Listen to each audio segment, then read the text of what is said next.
Today, we're diving deep into one of the most legendary stories ever told, the Trojan War. This isn't just a tale of swords and sandals. It's a saga packed with epic heroes, cunning gods, and a betrayal that would echo through eternity, because we're about to unpack the ultimate ancient drama. It all started with a golden apple and a question: who is the fairest goddess?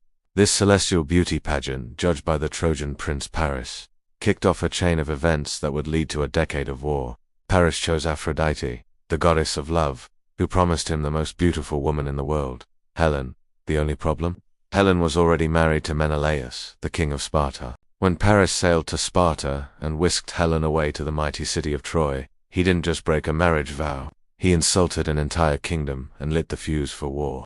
Enraged, Menelaus called upon his brother Agamemnon, the powerful king of Mycenae. They assembled a massive Greek army, a coalition of the greatest heroes of the age. We're talking about Achilles, the invincible warrior whose only weakness was his heel; Odysseus, the clever and resourceful king of Ithaca; Ajax the Great, a giant of a man whose strength was second only to Achilles. An armada of 1,000 ships set sail for Troy, determined to bring Helen back and burn the city to the ground. But Troy was no easy target. Protected by massive, impenetrable walls, the city was defended by its own legendary heroes, led by the noble prince Hector.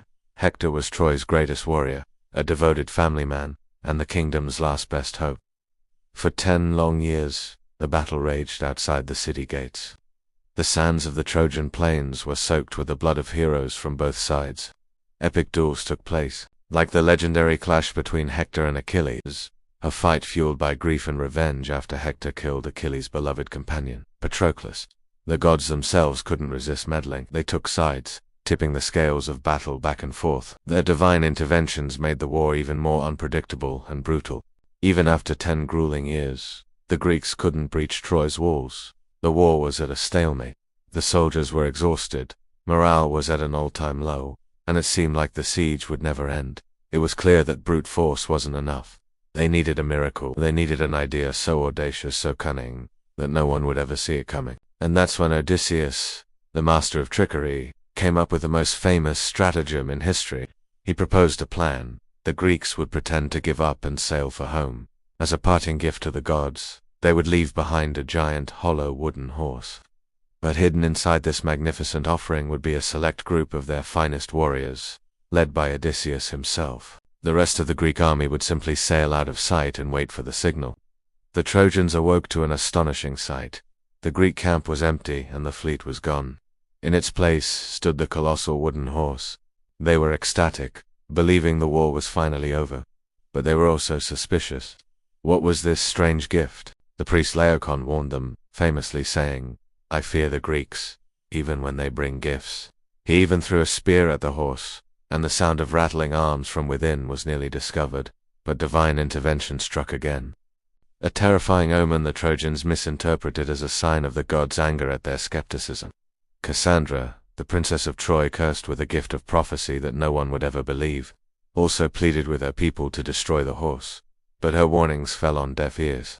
Overjoyed and convinced the horse was a sacred offering to Athena, the Trojans celebrated their apparent victory. They pulled the gigantic statue through their city gates, inadvertently breaking down a part of their own impenetrable walls to do so.